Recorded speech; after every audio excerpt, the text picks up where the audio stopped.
de um tema de suma importância. E o tema que eu trago para você é a parábola do sinal. Certo dia um homem perguntou a Deus, dizendo: Senhor, como posso saber se estou fazendo a tua vontade verdadeiramente?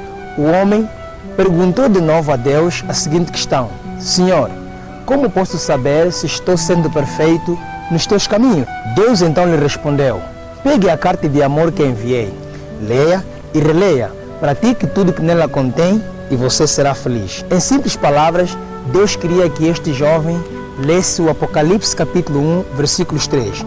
Tome a leitura comigo. Bem-aventurados que leem, bem-aventurados que ouvem as palavras desta profecia e obedecem às orientações que nelas estão escritas, porquanto o tempo desses eventos está próximo. Você percebeu? A palavra de Deus é para ser lida e relida e praticar tudo que nela está escrito, porque os eventos estão às portas. Talvez você pergunte: que eventos são estes que Apocalipse capítulo 1, versículos 3 está se referindo aqui? Amigo, os eventos que o Apocalipse 1, versículos 3 estão se referindo são os eventos da breve volta de Cristo Jesus. Por isso, esta é a fase de nós lermos e relermos e praticarmos tudo que está na palavra de Deus. Mas a parábola do sinal continua. Vamos prosseguir. O homem passou a estudar a Bíblia e propôs-se a praticar as coisas que estavam contidas na palavra de Deus. Passando algum tempo, o homem chegou a Deus e perguntou novamente: Senhor, será que já estou conseguindo praticar as coisas que o Senhor escreveu na carta? O Senhor Deus chegou ao homem e de maneira bem simples lhe respondeu: faça uma análise. A pergunta que Deus fez ao homem foi a seguinte: você está amando a mim mais de todas as coisas, mais do que seu ego? Deus prosseguiu uma pergunta: você está amando a mim mais do que a família, dinheiro, fama, riqueza, status social? E Deus prosseguiu com uma pergunta ao homem: está você amando o próximo como a si mesmo? Bom, abramos Mateus capítulo 22, no versículos 37 até o versículos 40, e diz assim: asseverou-lhe Jesus: amarás o Senhor teu Deus de todo o teu coração, de toda a tua alma e com toda a tua inteligência. Este é o primeiro e maior mandamento. O segundo, semelhante a este: amarás o teu próximo como a ti mesmo. A estes dois mandamentos estão sujeitos toda a lei e os profetas. Querido, Jesus, ao chegar neste homem, resumiu-lhe a lei em duas tábuas de pedra. O primeiro mandamento consiste em amarmos a Deus, todas as nossas forças, nossa alma e a nossa mente. E o segundo mandamento consiste em amarmos o próximo como a nós mesmos. O homem aprofundou seus conhecimentos bíblicos e percebeu que não podia alcançar esse ideal com as suas próprias forças. Assim, o homem deu início a uma vida devocional muito bem eficaz. O homem mantinha 3 períodos de oração particular e uma vida de meditação bíblica sobre a vida de Jesus. O homem passou a ter cultos familiares, matutinos e vespertinos, e desenvolveu o hábito de interrupta comunhão com Deus. O homem passou a frequentar assiduamente a igreja e desenvolveu um trabalho missionário para que pudesse buscar a força no Todo-Poderoso de modo a desenvolver o seu ideal. Algum tempo depois, o homem aprendeu a citar instintivamente a palavra na sua mente. No momento da tentação, aquele homem passou a fazer a vontade de Deus de todo o seu coração, com toda a sua força e com toda a sua mente. Outra vez, o homem chegou a Deus e dirigiu-lhe então a palavra e assim falou-lhe: Senhor, poderia o Senhor dar-me um sinal, uma evidência de que verdadeiramente estou fazendo a tua vontade? Deus, muito compassivamente, respondeu àquele homem: quando tiveres a obedecer a minha palavra como tanto anseia, você será perseguido. As pessoas caluniarão toda sorte de mentira e dirão todo mal contra você. Porém, prosseguiu Deus e disse-lhe: não te entristeças. E Deus prosseguiu dizendo ao homem: isto é uma forte evidência que você está alcançando o ideal que eu escrevi na carta que lhe enviei. E neste dia, prosseguiu Deus dizendo ao homem: fique feliz, mas fique muito feliz mesmo, pois é desta forma que os profetas que viveram antes de você foram perseguidos. E com toda a certeza, prosseguiu Deus dizendo ao homem: você terá entrada no céu que já lhe pertence. E mais, eu lhe darei um presente quando eu voltar. Leia comigo Mateus capítulo 5, versículos 8 até o versículos 12.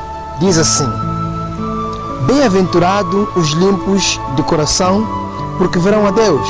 Bem-aventurados os pacificadores, porque serão chamados filhos de Deus. Bem-aventurados os que sofrem perseguição por causa da justiça, porque deles é o reino dos céus. Bem-aventurado sois vós quando vos insultarem e perseguirem e mentindo e disserem todo mal contra vós por minha causa. Exultai e alegrai-vos de sobremaneira, pois é esplendida a vossa recompensa nos céus, porque assim perseguiram os profetas que viveram antes de vós.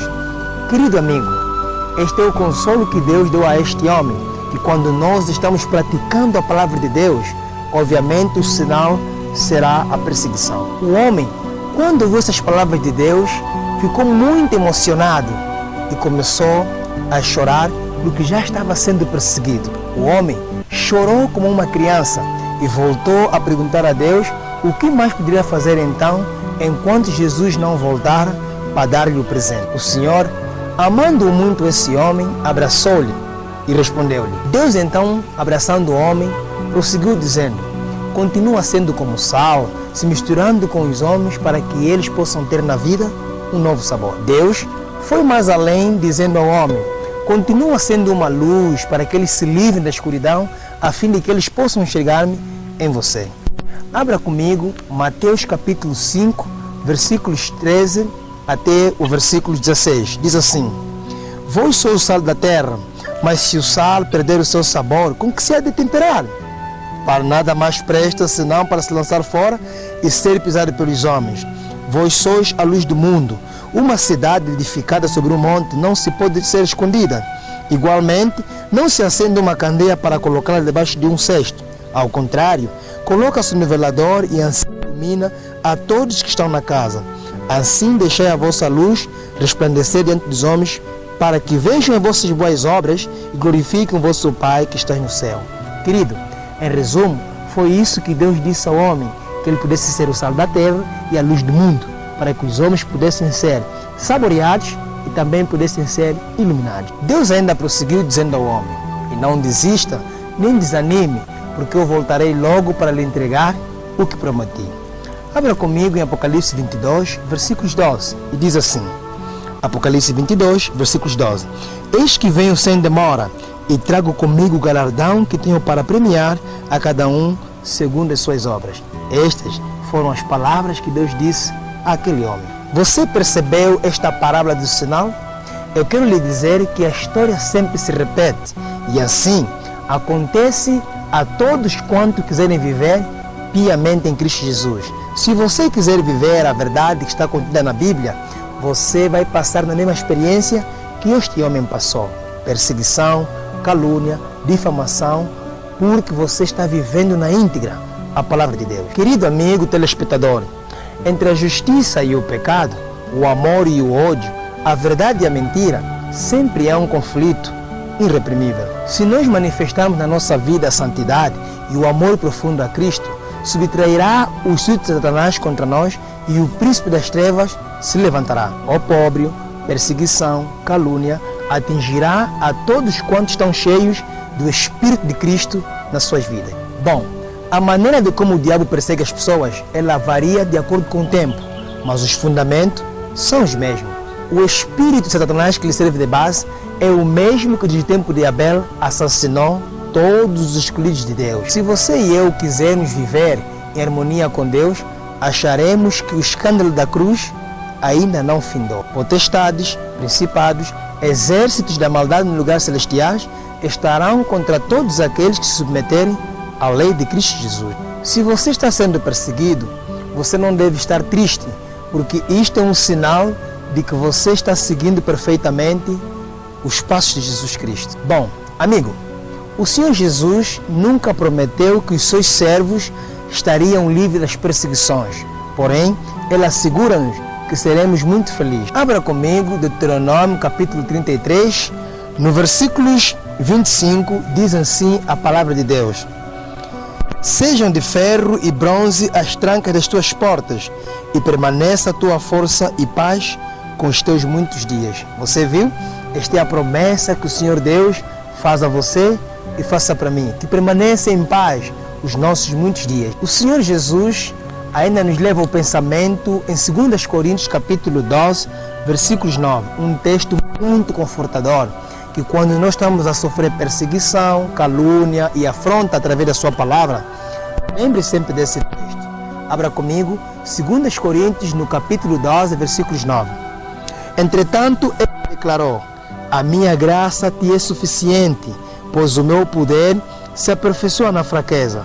Sendo assim, de boa vontade, me gloriarei nas minhas fraquezas, a fim de que o poder de Cristo repouse sobre mim. Você percebeu?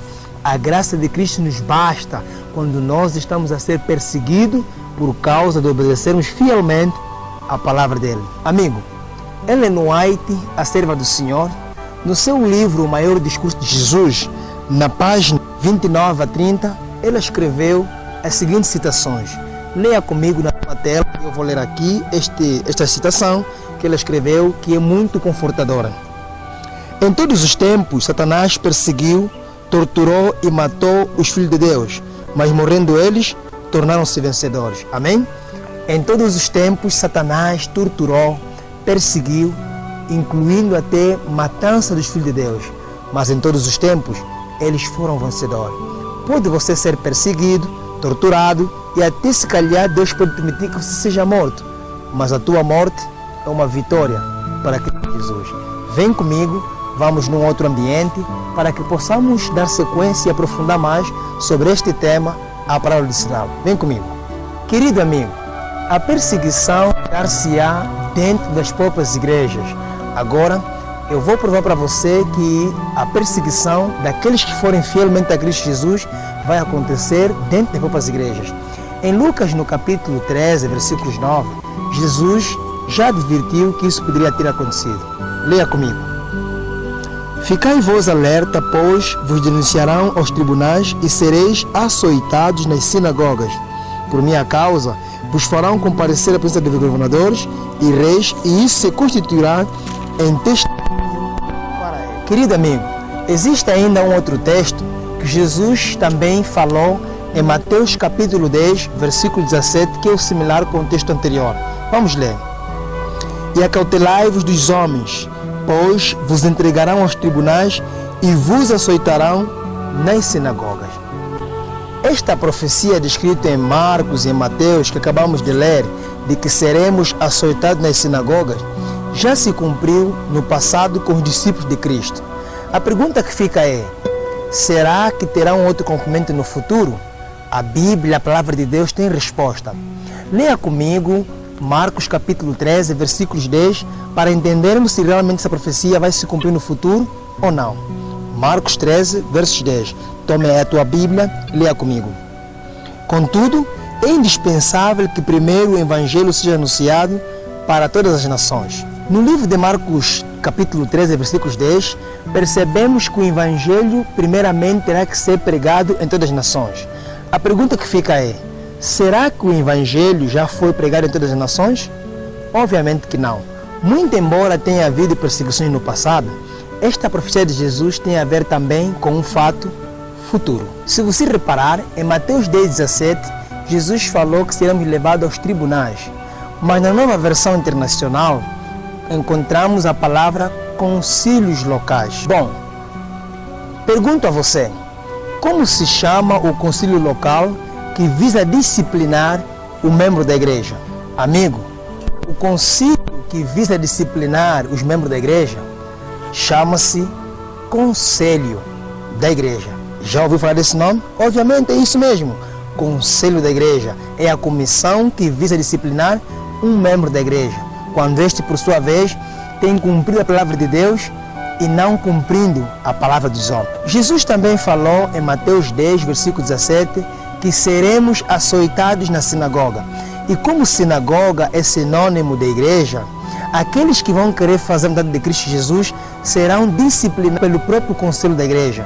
De que forma? Através de calúnias, difamação, mentiras, pelo fato de que essas pessoas querem seguir o assim diz o Senhor e não assim diz o pastor, o ancião, ou seja lá quem for. Abra comigo em Lucas capítulo 21 e vamos ler do versículos 12 até o versículo 19. Isso mesmo, vem comigo. Diz assim: entretanto, Antes que tudo isso aconteça, vos prenderão e perseguirão, e assim vos entregarão às sinagogas e aos cárceres, e sereis conduzidos à presença dos reis e governadores, e tudo isso por causa do meu nome. Porém, isso vos será uma oportunidade para que deis testemunho. Assentai, portanto, desde agora em vosso coração que não deveis preocupar com o que haveis de declarar em vossa defesa, porque eu colocarei as devidas palavras em vossa boca e vos concederei sabedoria, a que não conseguirão resistir ou contradizer todos que vierem a se opor a vós. Mas sereis traídos até por pais, irmãos, parentes e amigos, e matarão alguns de vós, e por todos sereis odiados por causa do meu nome. Contudo, não se perderá um único fio de cabelo da vossa cabeça. É na vossa perseverança que confirmais a salvação da vossa alma. Você percebeu a leitura descrito no livro de Lucas que acabamos de ler? Eu quero dizer para você algo muito tremendo. Se uma igreja completa é fiel, o mundo perseguirá a igreja. Porém, se a igreja é infiel, a própria igreja perseguirá os fiéis dentro da própria igreja. Querido amigo, quando a perseguição não é suscitada por algo equívoco, é um bom sinal. Quero com isso dizer que nós como crentes não podemos provocar perseguição. Mas, quando vivemos a mensagem na íntegra, ela em si vai despertar o espírito do inimigo e seremos perseguidos quando a igreja no total não quer viver estas verdades. Nesses finais dos tempos, quando pregarmos também o evangelho autêntico com a nossa vida, passaremos a ser perseguidos dentro da comunidade em que nós frequentamos. Querido, ao sermos perseguidos dentro da própria igreja, Jesus nos dá um conselho de suma importância que devemos captar. Abra comigo no livro de Hebreus, no capítulo 10, no versículo 25. Aqui está o conselho que Jesus nos dá, mesmo sendo perseguido dentro da própria igreja. Leia comigo. Não abandonemos a tradição de nos reunirmos como igreja, segundo o conhecimento de alguns, mas pelo contrário, motivemo-nos uns aos outros, tanto mais quando vedes que o dia está se aproximando.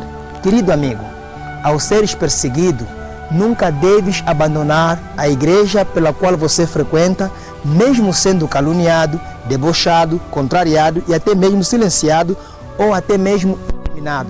Porque esta igreja é a igreja de Deus e você não deve abandoná-la, segundo o relato de Hebreus capítulo 10, versículos 25. Porque aquele dia, qual dia? Da volta de Cristo, está mais próximo do que você possa imaginar. Querido amigo, querida amiga, conforme lemos no livro de Hebreus, no capítulo 10, versículos 25, o texto nos advertiu que, ao se aproximarmos da volta de Cristo, os fiéis filhos de Deus sofrerão uma influência maior de poderem abandonar a igreja. Para tanto, eu vou ler contigo alguns trechos do Espírito de Profecia para dar uma ampliação mais nítida daquilo que nós acabamos de ler. Vem comigo. Diz assim no livro Testemunho Seleto, volume 2, na página 312. Deus despertará seu povo. Se os outros meus falharem, introduzir-se-ão entre eles heresias, as quais os hão de peneirar, separando a palha do trigo. Você percebeu? Deus vai despertar o seu povo. E se o meio que Deus usar falhar, então a heresia vai entrar dentro da igreja e haverá uma tremenda sacudidura para separar o joio do trigo. O segundo texto que eu vou ler, você vai ver na tua tela, encontra-se em Mensagem Escolhida, volume 2, na página 114. E diz assim: esta é a nossa mensagem, a própria mensagem que os 3 anjos voando pelo meio do céu estão proclamando. A obra a ser feita agora é a de fazer soar esta última mensagem de misericórdia a um mundo caído. Uma nova vida está vindo do céu e tomando posse de todo o povo de Deus. Mas introduzir-se-ão divisões na igreja, desenvolver-se-ão 2 partidos, o trigo e o joio crescerão juntos para a ceifa. Você entendeu? As 3 mensagens angélicas são as mensagens que devem ser proclamadas dentro da igreja de Deus.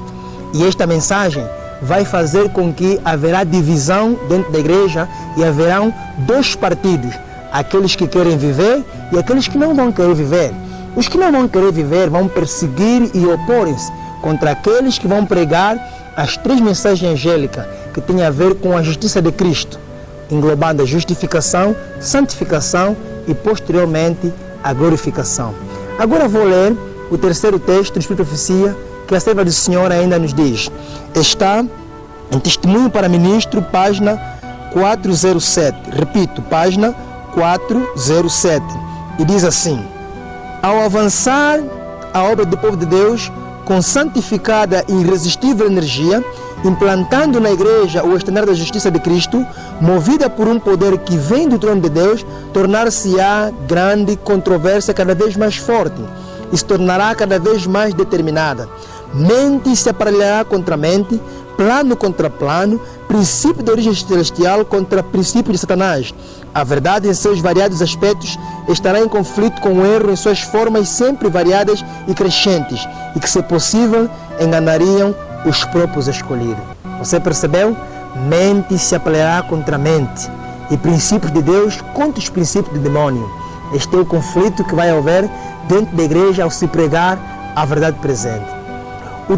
O quarto e último texto encontramos em Review and Heard, significa Arauto de Revista, de 1889, na página 3 e a página 9. Diz assim: o inimigo de Deus e dos homens está decididamente contra a clara proclamação desta verdade. Qual verdade?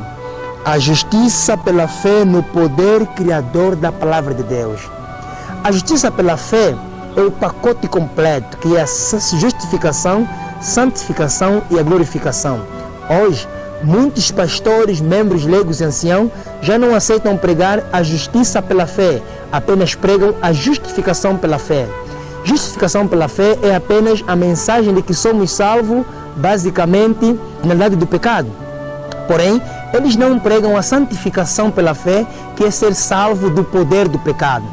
Queremos ir para a glorificação sem passarmos pela santificação.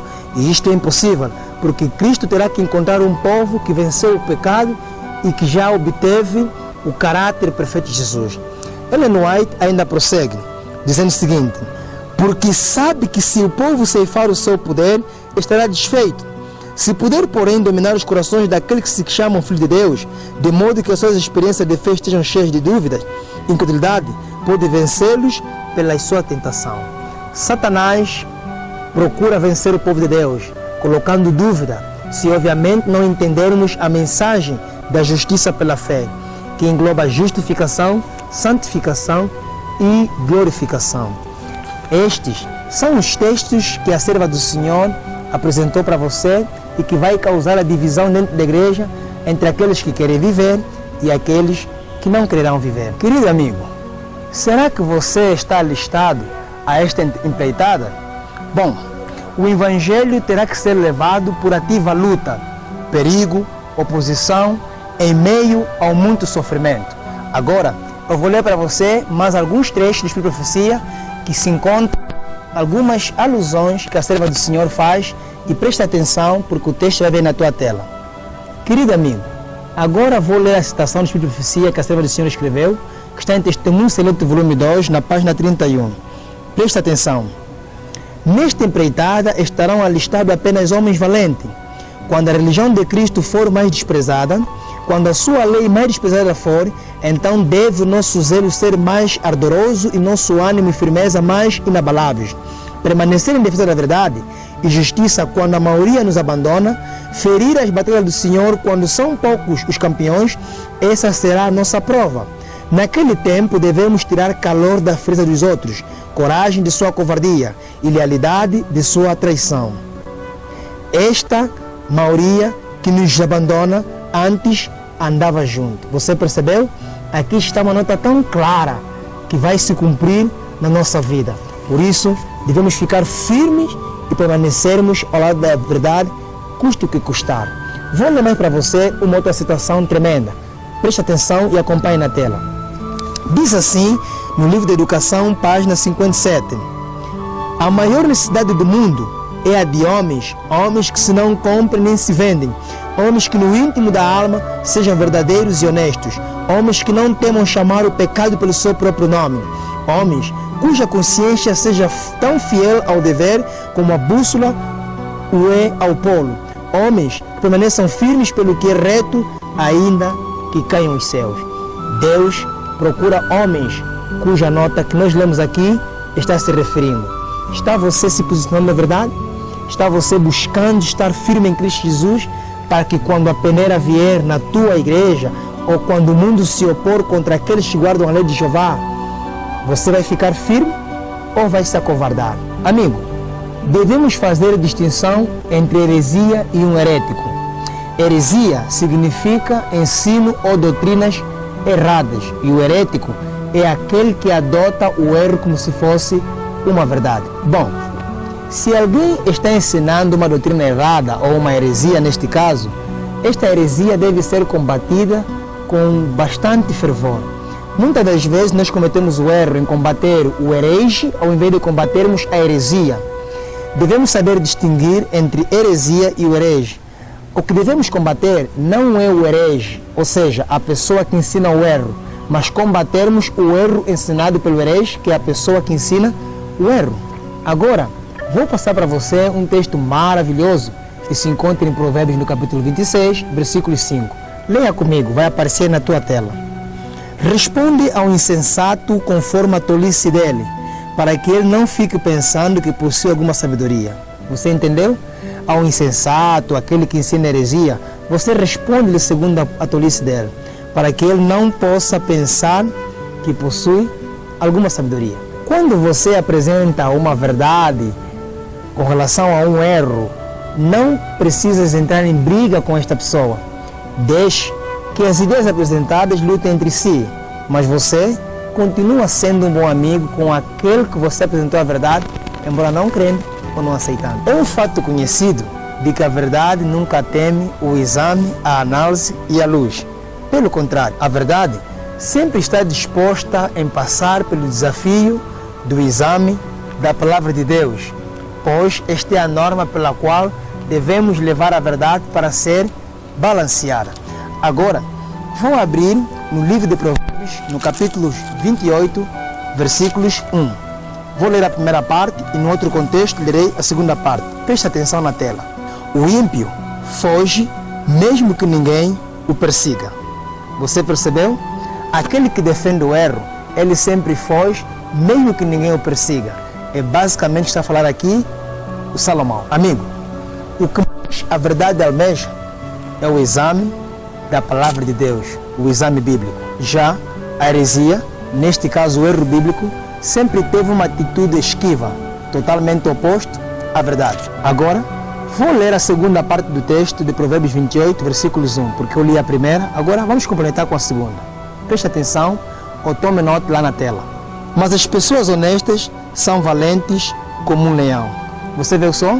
O texto diz que o ímpio foge mesmo que ninguém o persiga. Isso significa dizer que o erro ao exame da Bíblia não tem como resistir. Porém, aqui vimos também que as pessoas honestas são valentes como leão. Isso quer dizer que a verdade, ela gosta que tem que ser examinada à luz da Bíblia e é imbatível. Bom, querido amigo, querida amiga, se uma pessoa na tua igreja ou alguém com quem você tem estado a estudar com ela a Bíblia estiver em erro, seja mais amável possível para com esta pessoa. Não entra em discussão, levando ódio, mágoa e vendo como alguém que está perdido, pois apenas são pontos diferentes, mas continuemos a amar, a entender e a orar por esta pessoa de modo que o Espírito Santo de Deus possa alcançar. Se você não for prudente com relação a esta alma, você vai estar a alma muito longe de Cristo. Você deve deixar que toda a palavra que você falou, até mesmo o tom da voz, expressar o interesse pelas almas que estão em perigo. Porém, se você for severo ou denunciador, você estará fazendo, obviamente, o trabalho do inimigo. Ora bem, talvez você pergunta, como é que eu posso conquistar aqueles que se encontram no erro? Você quer saber? Preste atenção. Para você poder conquistar os que estão em erro, elas podem reconhecer através de uma devoção genuína, expressa em palavras e no teu caráter.